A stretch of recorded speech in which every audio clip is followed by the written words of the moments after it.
Boxing fans, another great show with Sean on Box. Today we're talking about the good and the bad of boxing after this short break.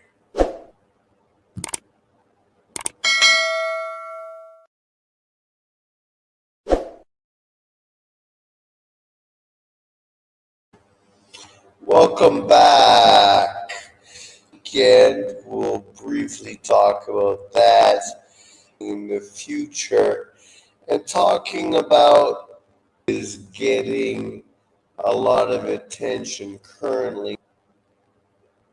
Boxing universe.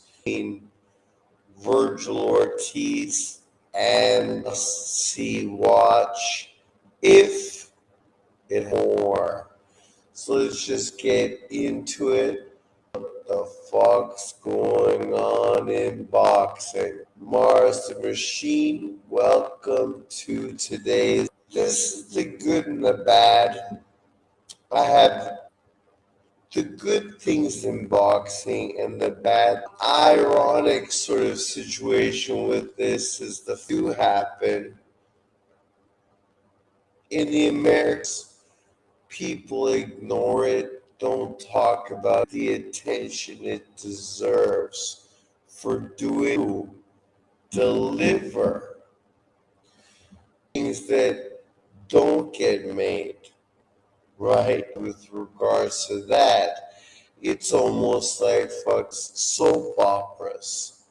People love on fixed volume. What's wrong with my volume? Hear me? Yes or no? Or is the volume just bad? Oh, why? That happened with my other video. Yeah, let's see if I use these. Tell me if it makes it better.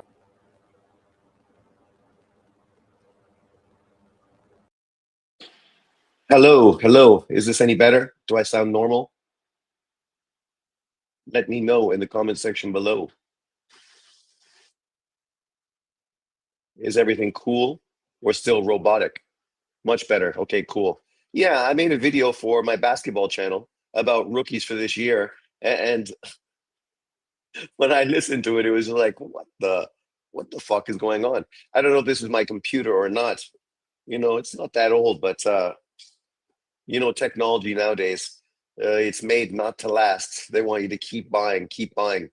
But obviously, what we're talking about is the disappointment potentially around the whole Virgil Ortiz Boots Ennis fight.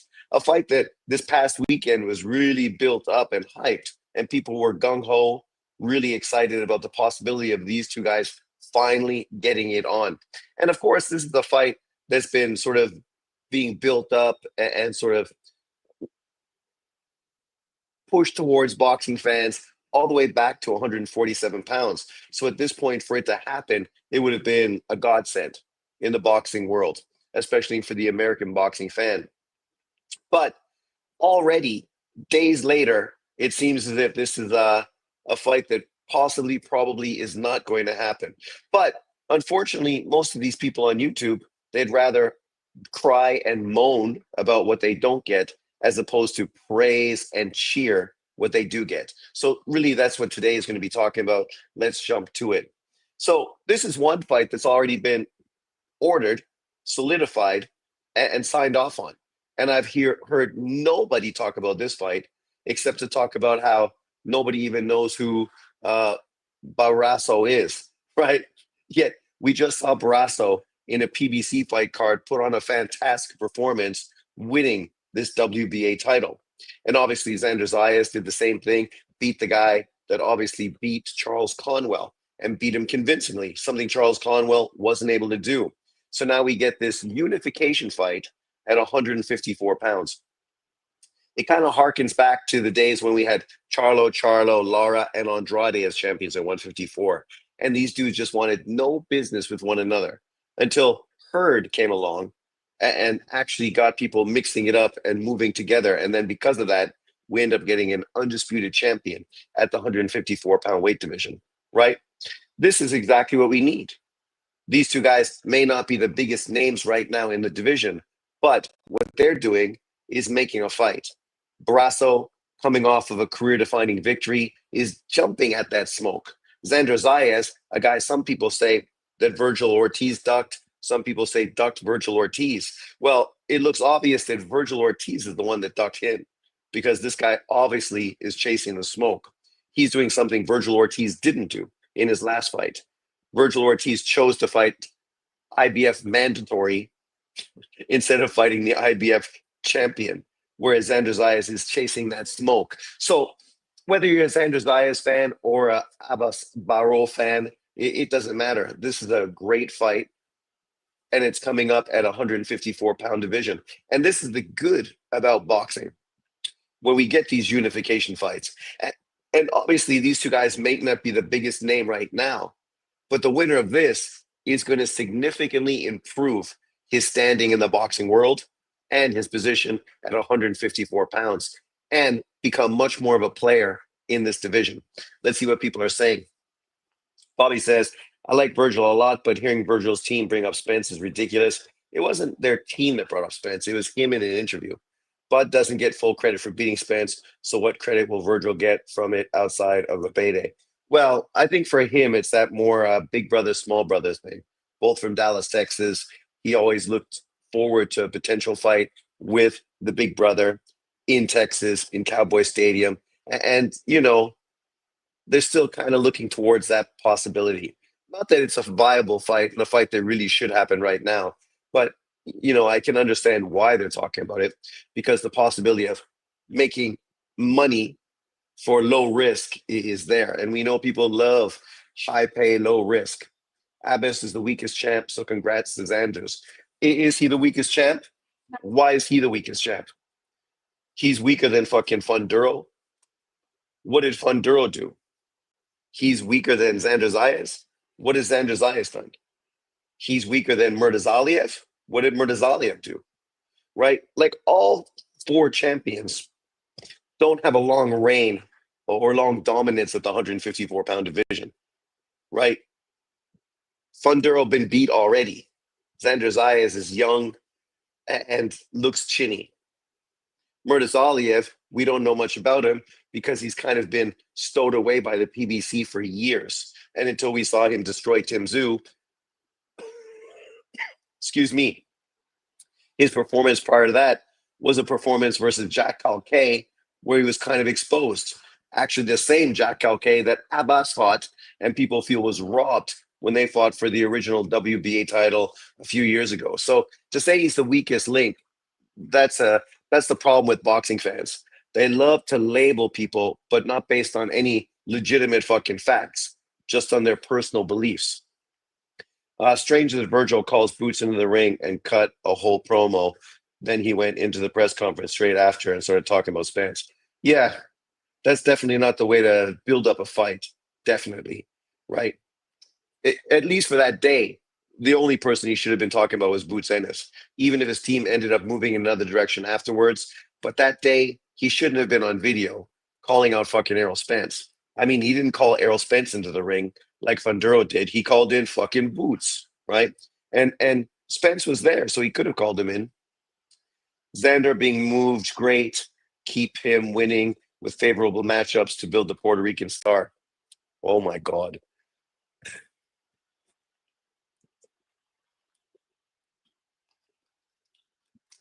He beat a guy that beat the man, the boogeyman in Charles Conwell. And now he beat a guy that just beat this great Cuban fighter. So it's not like he's being given cherry picks. The guy that literally isn't trying to win world titles is Virgil Ortiz, right? This guy could fight for world titles. He just chooses not to. And fighting Errol Spence is another example of that. Not a world champion. What's up, Frederico? All good in the hood. So as far as I'm concerned, this is what Top Rank does. Top Rank consistently puts out great fights, right? But gets very little recognition from the boxing world, especially the US boxing world, right? Who are very critical. People accuse Top Rank of being racist, yet no other promotional company pushes as many Black American fighters as Top Rank does. But yet they're the racist one. Figure that shit out. Oscar, was in Virgil's ear already, been before a fight, building free promotion with Boots to keep the fans clamoring for it, while Virgil gets a payday with Spence, which will only build his popularity. Welcome back. Welcome back. Oscar is smart, so I get it from the boxing perspective, but I hate it as a boxing fan. As we mentioned in our live the other day, I wouldn't even be concerned if they were moving in a different direction as a potential opportunity to build up a super fight between them. But what that would look like would be that Boots Ennis would be chasing Murtazaliev and Virgil would be chasing Funduro. And then they'd both become world champions in the process. Maybe they could even do a double feature where they're both fighting on the same card together, kind of like the Samurai Japan versus the World, a Nui Nakatani fight card to really hype it up even more. And then people would be a little more accepting of it and a little more excited about the prospect of it being for unification. And the winner of that gets the winner of this. And then we could get an undisputed champion. Then you could pull in the Spences and the Charlos at that point as potential opponents. And people wouldn't be very critical of it at that point. But now, especially if you're going, and we'll talk about it later, the direction some of these guys might move towards, like Spence and Boots himself, is talking about moving in strange directions as well. So both of these teams, right? You could say they're both looking for the easy payday. Virgil Oscar won an easy knockout victory over an ex-elite fighter. Knockout Spence does nothing for him, in my opinion. Well, Spence is the big name on his resume. You could fight in Texas in front of all your fans, Texas fans. It'd be a big event in the ATT arena. You'd fill your pockets full of big cash. We know a lot of these guys now are more focused on making money than they are in legacy. And I hope Tank Davis fans aren't complaining about Ortiz because they're the last people that should complain. Because if Virgil Ortiz goes towards Errol Spence, that's no different than Tank Davis chasing after fucking Jake Paul. No different at all. It's a money grab. That's what it is. Sean, are you getting over a cold? I am. I'm still sick. I was going to take today off, but we had a typhoon today, so I didn't have to go to work and I didn't have to call in sick. So I just chilled at home, drinking my coconut water. But yeah, that's that. Even though we had a typhoon day and it didn't even rain, it's good to live in Taichung. Nothing happens here. Federico says, I recall reading an article about a year ago where De La Hoya was talking Spence versus Virgil in Dallas. Oscar wants it. They always wanted it, right? That's been something that Virgil Ortiz has been talking about for years, right? That's why he moved away from a world title fight with Bud Crawford to go to the WBA to try to move himself closer to a potential Errol Spence world title fight, right? So they were always moving towards Spence, so it's no surprise they're still stuck on it. But let's move forward to the big news. So obviously here's Xander Zayas, Abbas, both guys who have good building resumes, right? I know that Abbas lost to Jack Calquet, but anyone that actually saw that fight knows that most people felt that Abbas got fucked over on that card. Him being German, Calquet being German, the black German got screwed over by the Turkish German. So you could throw in the whole racist fucking narrative right there. And then obviously since then he's worked to get himself back in. He was the underdog on the Telez fight. He was not supposed to beat Telez on a PBC card, but he went there and just fucking overwhelmed that dude. And similar for Xander Zayas, beating Jorge Garcia Perez, the guy I said would give Charles Conwell a fucking tough matchup. I didn't know if he would beat him, but I knew that it'd be a stylistic nightmare for Conwell. And it was. And I also said that I expect Xander Zayas to beat him far easier because styles do make fights. So this is an interesting matchup because Abbas Barrow is a very similar fighter to Jorge Garcia Perez, a nonstop, aggressive, come forward, volume puncher. Xander Zayas, a boxer puncher who's a little less puncher and a little more boxer. So, at this point, it's a great matchup. Obviously, stylistically, you probably have to favor Xander Zayas, but it'll be interesting to see what Abbas did. If anybody heard his last statement the other day, it was really good. He was basically saying that, yeah, I know I'm not the favorite, but this is my opportunity to showcase myself for American fans and continue to let them know that I'm a serious threat and the best fighter at 154. And that's the truth. If you want to be known as the best, you got to beat the best. That's all you got to do. Go in there and do the work. And if you do the work, you get the praise. You get the flowers, as they say. How close are you to the beach, Sean? Well, if you drive out of the city towards Shalu, so east coast, you get to the coast, and that's probably 40 minutes only because there's no highway or fast way to get there. You have to go through the city and stuff. So obviously a lot of lights that would slow you down. But it's more of a port. It's not a beach. There's beaches, but not beaches that are great for people. More for just letting your dog run around, that kind of stuff. Not the kind of beaches where people are like laying under umbrellas and soaking in the sun. You have to go all the way to Kenting, which is like 5 hours away to get like beaches and all that kind of stuff. Lubin, I saw, is going to 160. He should. Same Cal K, who caused Backroom some issues. Exactly. Salute, brother Sean. Salute Aircraft. What's up? Then we get to, of course, the big news. This is the one, of course. Already a lot of this is based on race. A lot of Mexican fans are going to side with Ortiz and hate on Boots Ennis. They're going to say Boots is the one ducking. They're going to make excuses for Ortiz, and they're going to justify what he does. And you're going to have a lot of brothers, shitting on Ortiz, saying he's the ducker, siding with Boots. And, this racial issue obviously is big in America, and this is the kind of fight where race was always going to be a huge issue. So it's no surprise right now that already with this fight looking as if it's not going to happen next, that's one of the main things being pushed, right? I've already seen tons of people making this all about race. But yet, if Virgil Ortiz fights somebody else, this is not the first or last time a fighter chose to move in another direction, right? It happens literally all the fucking time. But we know the reason why he'd be hated on, because he's Mexican.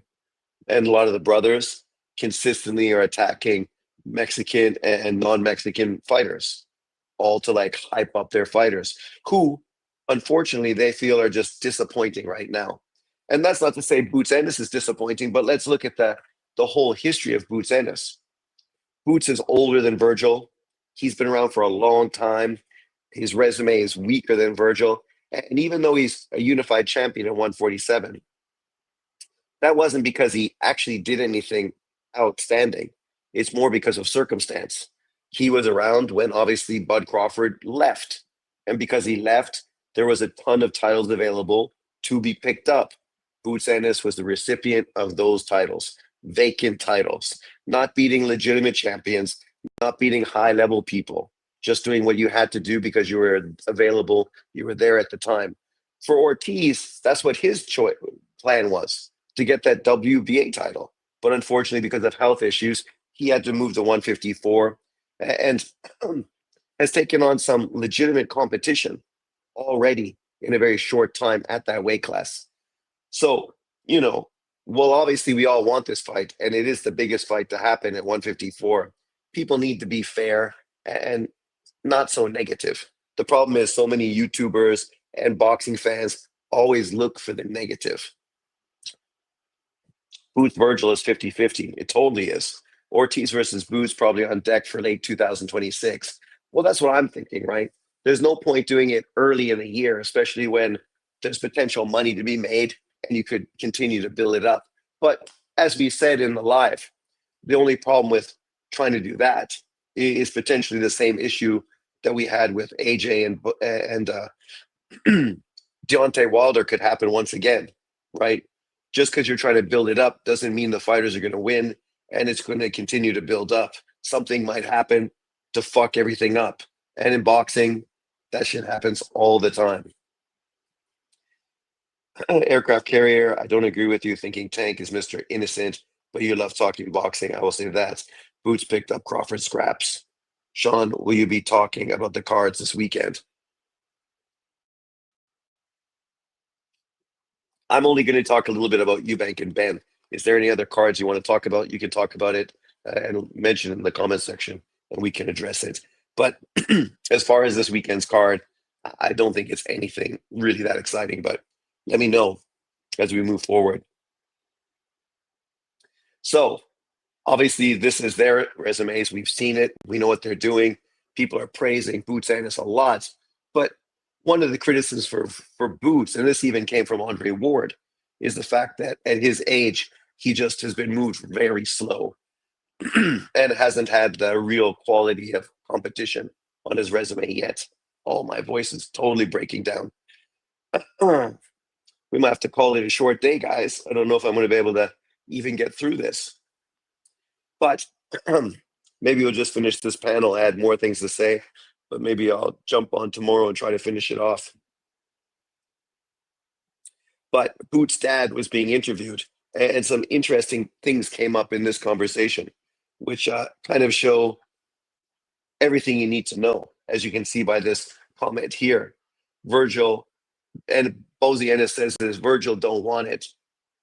We're eyeing Funduro and Ben next.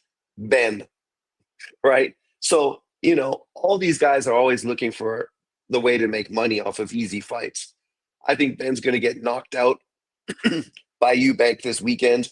I think Ben is garbage, and I don't think he's even on Eubank's level. So I think Eubank is going to crush his ass. But if he does win, you could see that this is a fight Errol Spence, Matchroom, and these guys are really looking forward to, right? Making this fight, which wouldn't be a world title fight. You could fight Murtazaliev or one of the other champions, but they too are potentially trying to chase a name as opposed to a legitimate opponent, right? So there's blame you can put around for both people, right? You throw out Funduro's name, but you're no closer to fighting Funduro than Virgil Ortiz is. Actually, Virgil's closer.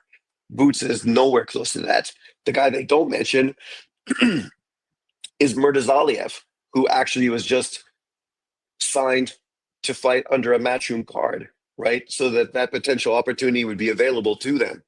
But, it tells you everything you need to know. Sean is about to take a knee like Tank. He's looking for a way out. I'm not looking for a way out. My voice is disappearing, and I got to do all the talking, so it's hard to keep going. When does your voice start messing up, Sean? Yesterday at work. That's why I was going to take the day off. But sitting at home not talking all day was okay. Surprise, surprise.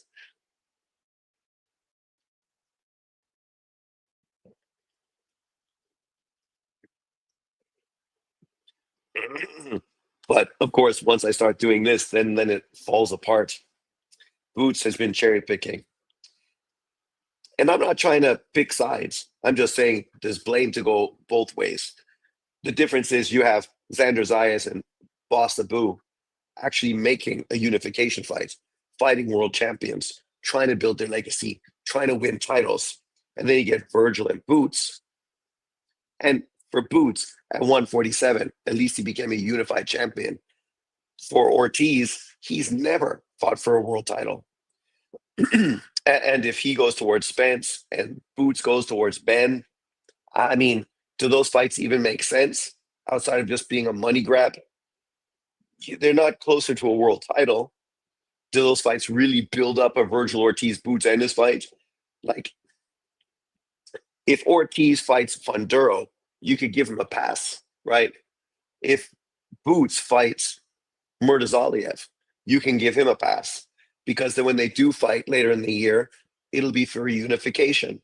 And then we can get undisputed champion very quick, maybe before the end of 2026.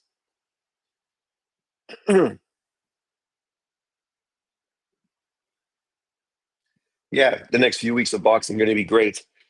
Is Boots Ortiz possibly next? I don't think so. Boots Virgil doesn't have to be for a belt. It doesn't have to be. I'm not saying it needs to be. I'm just saying if they're going to go in directions for money grabs, it would make more sense if they were actually going for titles. People would understand that and give them a pass. But if they just go to fight Ben and Spence, You can't get a pass. People are going to be critical for both of the fighters. Ortiz keeps being sick and injured at 147. Yes. Salute, Sean. Well, guys, I'm going to cut it off, but tomorrow or the day after, I'll jump in. We can talk about the rest of the cards and the rest of my PPT. Here it is right here. So I got other things I wanted to talk about. Doom, boom, bam, ding dong. And of course, I was talking about Eubank and Ben. This shit should not be pay-per-view. The undercard is terrible. UK fucking fight cards have shit undercards that don't translate to global markets. That's the problem. You're trying to do a pay-per-view for a global market, but there's only the first fight that anybody even knows. And to be fair, nobody really cares about Eubank and Ben anyway. In the UK, understandable. Their fathers built a legacy. But them, they did nothing. Neither of them have done shit as pros. But Eubank is going to win by knockout. I'll talk to you later this week. Hopefully, my voice will get better. Thanks, everyone, for jumping in. I'll see you next time. Peace out. Later.